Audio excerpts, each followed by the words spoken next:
All right, team, let's dive in. Over the next few minutes, we're going to talk about one of the most important skills any of us can have right now. And that's how to use AI without putting your data, your job, or frankly, the company's reputation on the line. It's time we all learned how to calibrate our judgment on AI, and we're starting right now. So let me just ask you this straight up. We're all using AI, right? I mean, we're trying to get ahead, be more productive, and that's great. But are we 100% sure we're doing it safely?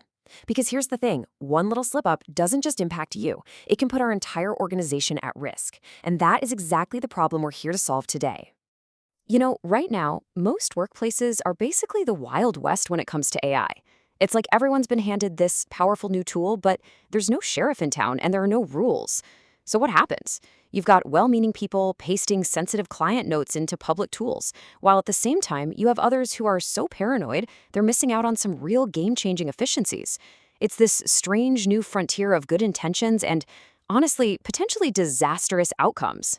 And look, this isn't just some abstract problem. The fact that we don't have this alignment creates very, very real consequences.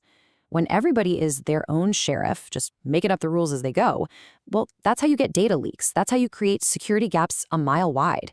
And it's also how we fail to use AI's power in a way that's smart, consistent, and most importantly, safe.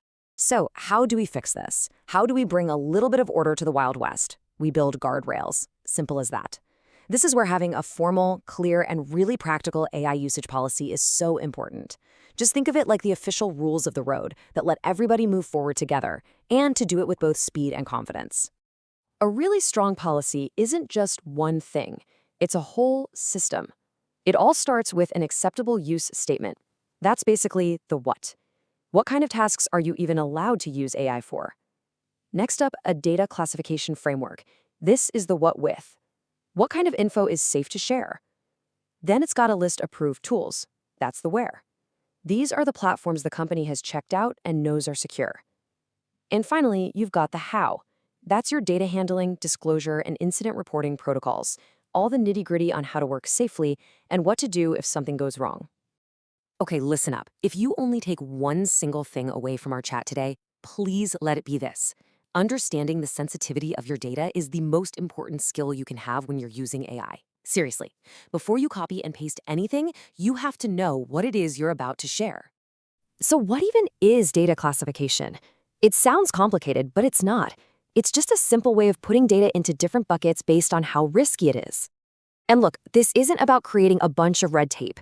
It's about making sure we apply the right level of security to the right information. It's all about protecting our work, our clients, and yeah, our careers. Now this slide is where the rubber meets the road. Most companies use a framework just like this one. So you've got public data. Think published marketing content, press releases. That's the easy stuff. Go for it. Then there's internal data, like a draft of a strategy plan. This is where it gets a little tricky. It's probably okay, but only, and this is a big only, in an approved, secure company tool that doesn't train its public model on your data. But the second you get to confidential or restricted, man, alarm bells should be going off. We're talking client financials, personal employee data. That kind of stuff needs extreme care, and let's be real, it should probably never leave our secure systems. Period. Let me make this crystal clear. Can you take the public text from our company website and ask an AI to help you rewrite it? Absolutely. 100%. What you cannot do is take a spreadsheet of employee performance reviews and upload it to a public chatbot to, analyze the sentiment. The massive gap between those two actions, that's the entire ballgame of using AI responsibly. Okay, so a company policy is the foundation, right? But the final call, the one you make at your keyboard seconds before you hit enter, that decision is always on you. So let's build on that foundation. Let's give you a personal framework you can use. Here's a quick 8-point checklist to run through every single time you think about using an AI. Think of this as your pre-flight check. It's a super fast assessment you just run through in your head. Number 1, permitted use. Am I even allowed to do this? 2 and 3, data type and approved sharing. What's the classification here, and can it even leave our system? 4, correct tool. Am I in the safe, company-approved sandbox, or am I playing in a public playground? 5 and 6, anonymize and disclose. Do I need to strip out any names? Do I need to tell people AI helped write this? And then number 7, and this one's huge, verify the output. A human always has to check the work. These AIs can just make things up. They hallucinate fake stats. They invent legal citations out of thin air. You are responsible for what it puts out. Which brings you to that final, critical check.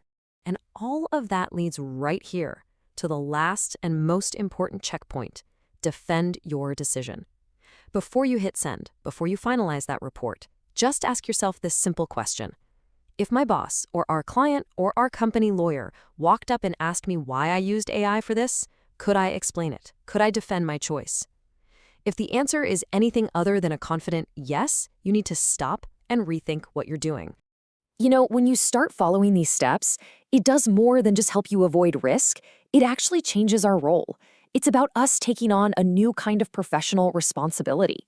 It's about evolving from just being a user of AI to being someone who is truly AI aware. So, what does it mean to be AI aware? It means you're not just a user anymore. You're more like a guardian. You get the text limits, you think critically about every single piece of data you touch, and you actively protect the organization. And even more than that, you help build a culture where everyone else starts doing the same thing. In this new age of AI, this is the new standard for being a great professional. So I'm going to leave you with this final thought. We've just walked through the risks, the policies, and a personal checklist you can use.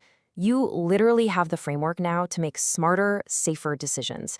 So my question to you is, what's one decision, one task that you're going to approach differently tomorrow morning now that you know exactly what to look for?